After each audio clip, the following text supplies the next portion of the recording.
Assalamualaikum warahmatullahi wabarakatuh. Waalaikumsalam warahmatullahi wabarakatuh. Selamat pagi kan pajak. Berjumpa kembali dalam TPT Tanya Pajak Taman Sari.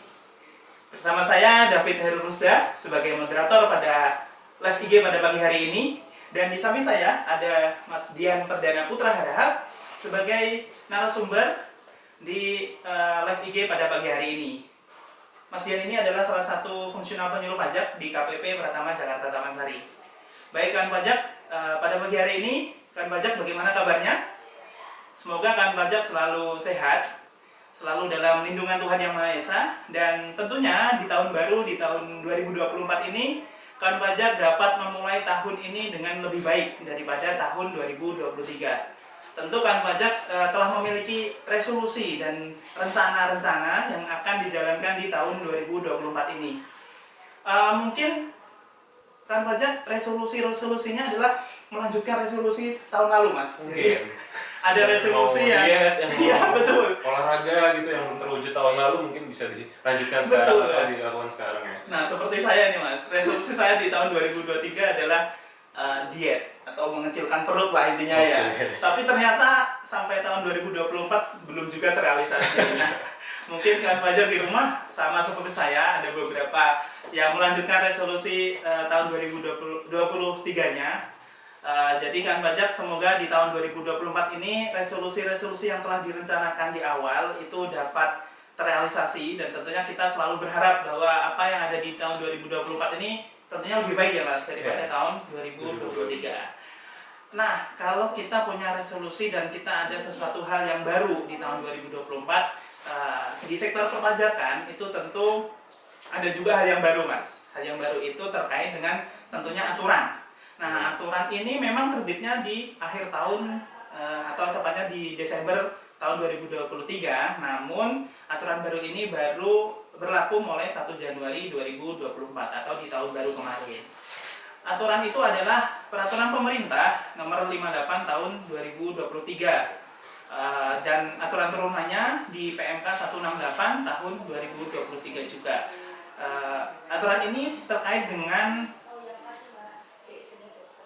pemotongan PPh pasal 21 atas penghasilan sehubungan dengan pekerjaan, jasa, atau kegiatan wajib pajak orang pribadi yang kita sering kenalnya itu dengan tarif efektif rata-rata. Nah, kita di media itu sering kita dengar istilahnya TER ya Mas ya? TER. Nah, sebelum kita ngobrol lebih jauh, mungkin saya akan tanya kabar-kabar terlebih dahulu Mas Dian ini. Mas Dian, gimana nih kabarnya di tahun 2024 ini? 2024 ini dimulai cukup baik ya pada periode. Karena baik. ya kita tahu biasanya kalau tahun baru tuh ada hujan deras dan banjir ya, tapi di Jakarta dan sekitarnya masih aman. Aman ya. Mungkin kalau hujan ada ya Mas ya? Ada, hujan ada, tapi kalau untuk yang kayak banjir dan lain-lain itu nggak ada ya. Banjir gede nggak ada ya, mungkin. Nah, itu suatu kemajuan lah ya di Jakarta ini ya. Nah, mungkin Mas Dian, di tahun 2024 ada resolusi baru nggak yang mau dicapai ini? Sebelum kita bahas TER ini, mungkin resolusi Mas Dian apa ini? Oh, kalau resolusi saya sih udah jelas ya Mas ya. Saya kebetulan setelah ini mau tugas belajar. Tugas belajar. Melanjutkan pendidikan Mas. Di mana itu? Di Melbourne, Australia. Melbourne. Jadi kawan pajak ya, sekedar informasi, Mas Dian ini adalah salah satu penyuluh yang diberikan amanat yaitu lolos ke Melbourne ya Mas, Melbourne University melalui program LPDP ya. Ya, LPDP itu salah satunya dibiayai oleh uang dari pajak yang dibayarkan kawan pajak. Oke, betul, begitu Mas.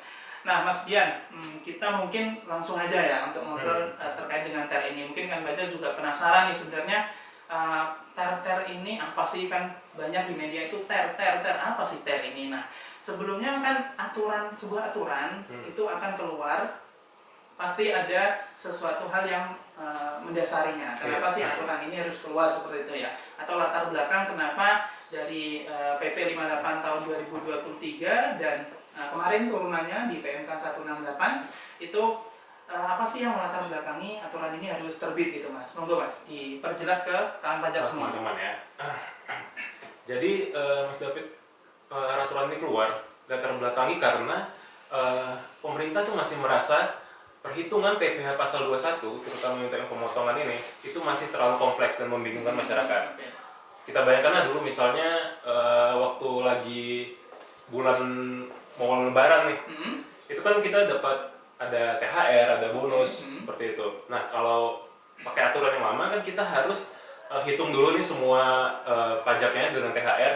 Habis itu kita bedakan nih, ini PPh 21 untuk yang gaji yang bulanan yang biasa, kemudian ini PPh 21 yang untuk bonus atau THR. Nah contohnya itulah yang membuat mungkin agak sulit untuk menghitungnya gitu, untuk menghitung si PPh 21 ini. Makanya dari itu si pemerintah ini mengeluarkan aturan yang dapat mensimplifikasinya. Disimplifikasi supaya kawan pajak atau masyarakat bisa mudah menghitung pajak bulanannya gitu. Jadi dengan mudahnya penghitungan pajak bulanan diharapkan juga nanti kepatuhan untuk pemotongannya itu lebih meningkat ya, karena sudah dipermudah oleh pemerintah gitu. Kemudian ini juga bisa mewujudkan proses bisnis yang efektif dan efisien baik di masyarakat atau di pelaku bisnis dan di pemerintah juga gitu. Oke, berarti intinya itu kalau yang saya tangkap tadi sekilas adalah kemudahan ya. Kemudahan. Baik dari sisi wajib pajaknya maupun dari sisi pemerintahnya. Oke. Mungkin ada tambahan lagi Mas terkait itu latar belakangnya. Mungkin itu dulu latar belakangnya. Oh iya, berarti intinya ada sebuah kemudahan dari yang dulunya itu ribet lah ya kalau kita bacanya kalau dulu aturannya di Per 16 ya Mas. Per 16 itu ribet banget dan banyak sekali contoh-contohnya. Nah sekarang di latar belakangi hal tersebut maka terbitlah peraturan pemerintah 658 ini. Nah itu tujuan utamanya sebenarnya adalah memberikan kemudahan kepada wajib pajak terutama pemotong dan pemungut PPh pasal 21 ya Mas ya. Nah kita sudah singgung tadi Mas latar belakangnya apa, yang intinya adalah memberikan kemudahan. Kemudian kan pasti untuk memberikan kemudahan itu ada sesuatu yang diubah gitu. Ada beberapa perubahan yang dari dulunya seperti ini menjadi seperti ini kayak gitu. Sesuatu yang baru itu. Nah mungkin bisa dirinci lagi Mas, perubahannya itu apa sih yang mendasar dari aturan terbaru ini menggantikan yang sebelumnya kayak gitu. Jadi secara garis besar itu ada dua, perubahan skema perhitungan dengan penyesuaian pengaturan. Perubahan skema perhitungan ini mungkin kita bisa lihat nanti ada di tarifnya yang paling utama ya. Tarifnya itu nanti kan biasanya kan kita pakai tarif pasal 17 untuk menghitung pasal PPh yang bulanan, tapi nanti sekarang kita memakai namanya tarif efektif. Itu yang pertama. Kemudian nanti ada, tadi saya udah contohkan dulu itu kita beda-bedakan nih penghasilan PPh 21 atas gaji, PPh 21 atas THR. Nanti di sini akan digabungkan dalam satu bulan seluruh penghasilan yang ada bagi seorang pegawai gitu. Dan ini juga masuk Natura ya, kan waktu tahun lalu juga keluar aturan tentang Natura itu ya. Nanti dimasukin semuanya, kemudian dikalikan tarif efektif. Nah, kemudian ada juga yang untuk bukan pegawai nih. Kalau tadi kan untuk pegawai, nah itu penghitungan dasar pengenaan pajaknya itu juga ada perubahan nanti gitu. Nah, yang kedua ini kan penyesuaian pengaturan. Penyesuaian pengaturan itu berarti aturan-aturan yang lama itu disesuaikan di aturan baru ini. Itu ada penggabungan aturan-aturan. Kalau dulu kan misalnya ada aturan yang kayak Natura dan lain-lain, itu semua bisa digabungkan di sini, penggabungan aturan-aturan tersebut, terus penegasan beberapa hal dari aturan sebelumnya. Contohnya kan kayak menggabungkan biaya jabatan, dan adalah waktu itu PMK yang menegaskan penerima penghasilan itu wajib mendapatkan bukti potong. Nah, itu ditegaskan lagi di sini. Dan yang paling utama ini bagi masyarakat dan kawan pajak ini ada perubahan yang paling harus disoroti ya. Kewajiban pelaporan SPT di tahun 2024 ini, SPT 2126 itu wajib dilakukan setiap bulan, walaupun bulan itu misalnya tidak ada atau pemotongannya itu nihil gitu. Jadi walaupun SPT nihil, kalau dulu kan tahun sebelumnya kita nggak wajib lapor, kita wajib lapor hanya di misalnya Desember nih, kalau misalnya masa terakhir nih, kalau misalnya tidak ada yang dipotong selama 1 tahun itu. Tapi tahun ini kita harus melakukan pelaporan setiap bulan. Jadi itu yang harus paling digarisbawahi oleh masyarakat agar tidak salah ya nanti. Oke, berarti nanti kedepannya kan jadi nihil ataupun ada yang dipotong tetap lapor. Kalau dulu kalau nihil kan cukup di masa Desember atau masa terakhirnya aja. Nah ini perubahannya.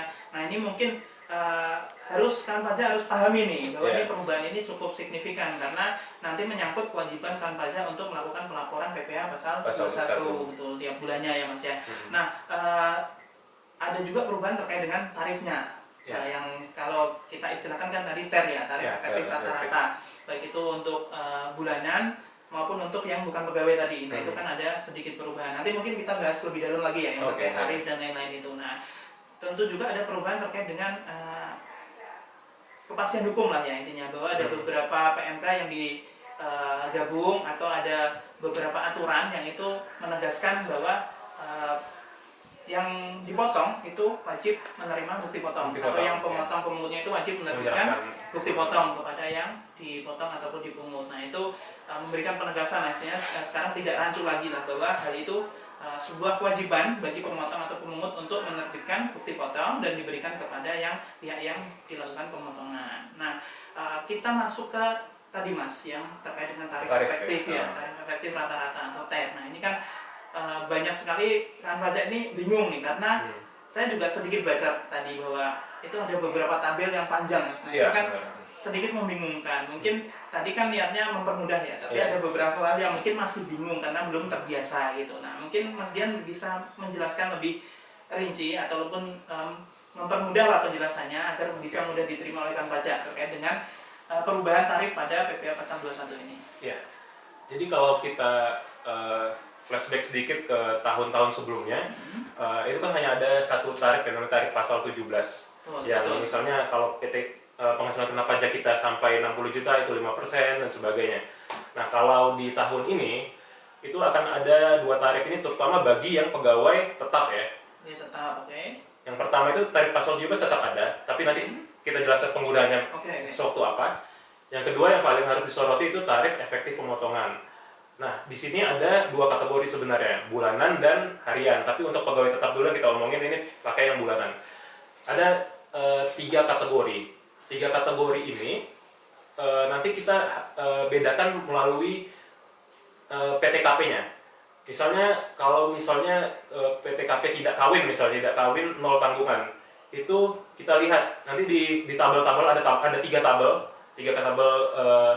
yang menunjukkan kategori 1, 2, 3. Di tabel yang pertama, kedua, dan tiga ini nanti akan ada dijelaskan ini untuk apa, ini untuk siapa, ini untuk siapa. Misalnya kita melihat di pegawai ini itu belum menikah dan 0 tanggungan. Berarti kita lihat di tabel mana mereka. Misalnya kita lihat ternyata ada di kategori 1 nih. Di kategori 1 kita lihat itu penghasilannya setelah itu berapa. Misalnya penghasilannya 10 juta. Kita lihat range pendapatan yang ada di situ. Kemudian di situ akan kelihatan tarifnya. Misalnya dari 8,9 sampai 10, berapa di situ tarifnya misalnya 5% misalnya atau berapa gitu. Nah, di situ kita bisa lihat tarifnya berapa. Begitu juga misalnya kalau misalnya dia menikah nih, misalnya menikah dengan 1 tanggungan. Itu berarti kita lihat dia di mana. Misalnya di A, B, C. Ternyata mungkin dia di B. Kita lihat tabel B. Jadi kita menentukan tabelnya itu dari PTKP-nya dia, statusnya dia apa gitu. Nah, mungkin kayak kalau kawan pajak ini merasa kesulitan nih menghafal semua itu nggak perlu dihafal tarif-tarifnya ini. Nggak perlu dihafal. Karena banyak ya Mas. Iya banyak. Kita cari di internet juga tabel TER misalnya atau tabel PPh 21 TER itu akan keluar semua. Tinggal kita bedakan aja dia berdasarkan PTKP-nya, berdasarkan statusnya orangnya ini. Nah, ada lagi cara yang lebih mudah. Gimana caranya? Caranya kita buka kalkulator.pajak.go.id. Nah, di kalkulator.pajak.go.id itu tinggal kita masukin si A misalnya itu berapa penghasilannya. Kemudian kita masukin lagi statusnya yang tadi TK0, K1, K0 seperti itu. Kemudian nanti dia akan muncul dan menghitung sendiri berapa tarifnya, kemudian berapa pajak yang harus dipotong pada bulan itu untuk orang tersebut. Jadi di situ sudah otomatis ada di situ semua. Gitu. Jadi untuk kawan pajak jangan khawatir kalau ngelihat tabel ini gimana nih ngapalinnya. Karena banyak Mas. Banyak kan? Ada 3 tabel dan isinya banyak. Banyak. Saya juga nggak hafal sih, kalau jujur aja saya nggak hafal. Cuman ya itu nanti kawan pajak bisa dipermudah dengan adanya kalkulator.pajak.go.id. Gitu. Bisa atau Google aja kalkulator pajak PPh 21 gitu, nanti keluar sendiri kok. Nah ini saya sudah coba buka ini Mas, kalkulator.pajak.go.id. Nah memang ini baru ya Mas ya, baru ya. Baru ini dari baru Ditjen dikeluarkan Pajak tahun RI. ini. Nah ini ternyata isinya bukan hanya PP 21. Ya, ada 23, 4 juga. gitu. Nah ini saya sudah coba tadi bahwa kita tinggal pilih kita mau ngitung apa, misalnya Ya. pakai tetap. PP 21 bulanan pegawai tetap gitu. Tetap gitu ya. Terus kita pilih PTKP-nya, status orangnya Statusnya orang diapain. tadi. Misalnya saya ini K1 atau ya K1 misalnya. Nah, dengan penghasilan saya misalnya satu bulannya nih 10 juta nih Mas. 10 juta misalnya. 10 juta ya. Nah, kemudian kita coba dulu nih, kita masukin kode keamanan. Oke. Kemudian kita hitung. Kode keamanannya Tidak sesuai ya. sesuai. BNE 56. Oke, kita coba dulu hitung. Nah, di sini sudah ketahuan nih, DPP-nya 10 juta, ternyata saya masuk tarif 2%. Dan PP 21-nya adalah 200.000. Jadi per bulan pihak pemotongnya tinggal memotong 200.000 berdasarkan kalkulator pajak ini. Nah, ini sangat membantu Mas. Sangat membantu ya. Sangat membantu sekali. Sangat membantu. Ini sebuah perubahan yang besar juga di tahun baru ini. Ini cukup sangat membantu bagi kan pajak. Mungkin nanti kan pajak bisa akses saja kalkulator.pajak.go.id. Nah, jadi kan pajak tidak perlu tuh dihafalin ter A, ter B, ter C itu berapa. Nanti yang penting tahulah status dari pegawainya itu di awal tahun, apakah dia tidak kawin nol tanggungan atau TK 0, TK 1 atau kawin 1. Itu dilihat dulu, nanti status PTKP-nya baru dimasukkan ke kalkulator tadi ya Mas ya. Nanti otomatis akan ketahuan tuh berapa sih PPh yang harus dipotong atau dipungut setiap bulannya. Nah ini tadi kan ini baru kita ngomongin pegawai tetap nih Mas. Ada juga tentu di PP 21 itu kalau dulu ada juga pegawai harian. Nah, pegawai harian ini mungkin ada juga sebuah perubahan Mas di terkait dengan yang menerima penghasilannya ini secara harian seperti itu Mas. Monggo Mas dijelaskan lagi Mas. Sebelum menjelaskan yang harian, saya kembali dulu ke pegawai tetap tadi ya Pak. Nah, soalnya itu tadi hanya untuk yang bulanan. Tapi kan nanti kita ada menghitung ulang di tahunan. Sebenarnya sama seperti kayak tahun lalu. Setelah kita tahu bulanannya nanti di akhir tahun atau di saat dia resign atau di saat dia pensiun kita hitung lagi pajak setahun itu berapa gitu.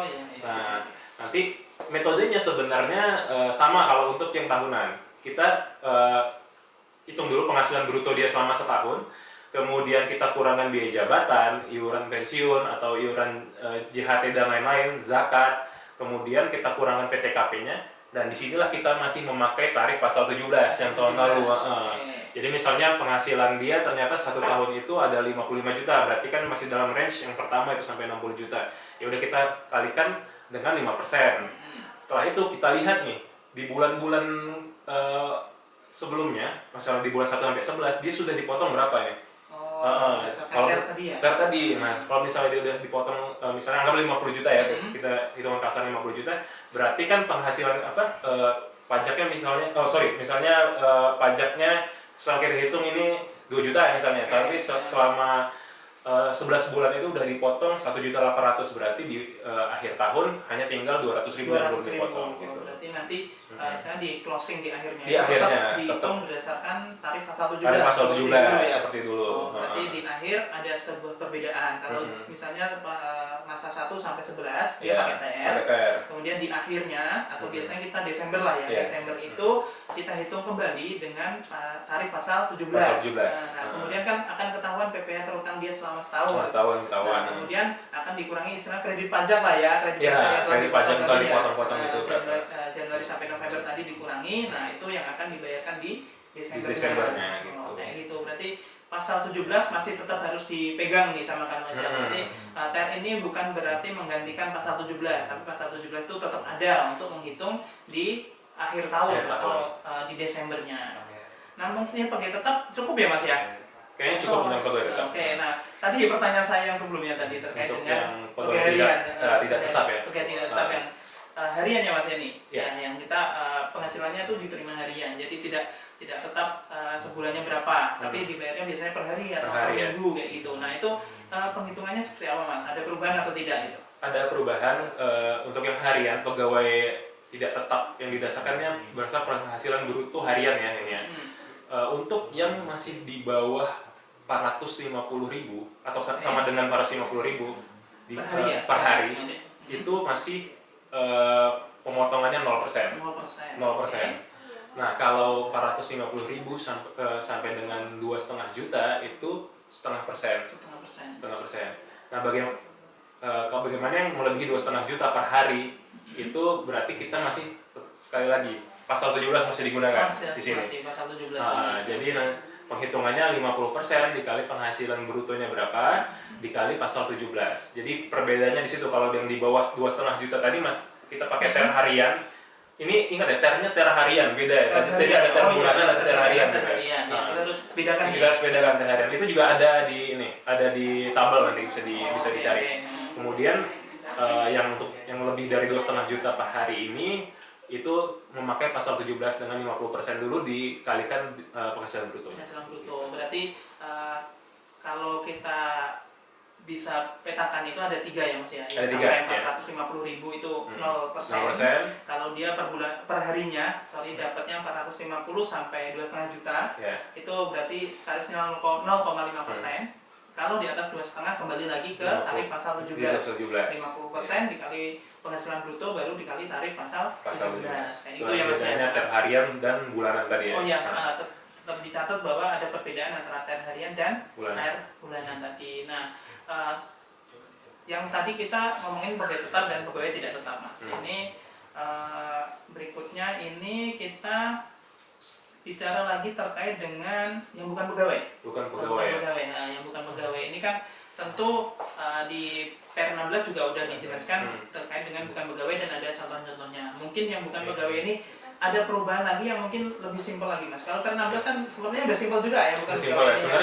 Nah, apakah di aturan baru ini dia akan dipersimpel lagi atau memang ada perubahan lagi Mas? Coba Mas dijelaskan Mas ke kawan baca. Nah, untuk yang bukan pegawai kalau perbedaannya begini. Kalau dulu kita kan tahu bukan pegawai itu ada yang berkesinambungan dan tidak berkesinambungan. Nah, berkesinambungan itu dimaksud dia itu mendapatkan penghasilan secara rutin, walaupun dia bukan pegawai tapi dia mendapat penghasilan berkesinambungan secara rutin gitu. Nah, kalau di peraturan yang baru ini itu disimplifikasi, jadi tidak ada lagi yang mendapatkan penghasilan berkesinambungan dan tidak, tapi semuanya digabungkan. Dijadiin satu ya? Iya, jadi ada tarif bukan pegawai yang dengan ketentuan baru nih, yaitu tarif pasal 17 ya. Sekali lagi tarif pasal 17 masih dipakai, dikali 50% dikali penghasilan bruto. Jadi hampir sama dengan yang tadi pegawai tidak tetap yang melebihi 2,5 juta tadi. Itu hampir sama gitu. Jadi nanti perbedaannya ada di situ. Jadi kita nggak lihat lagi apakah ini penghasilannya berkesinambungan atau tidak.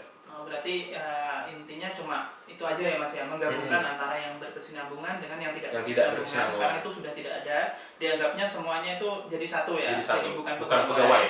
Dan harus diingatkan pajak bahwa tarif pasal 17 dikalikan 50% dikali penghasilan bruto gitu ya.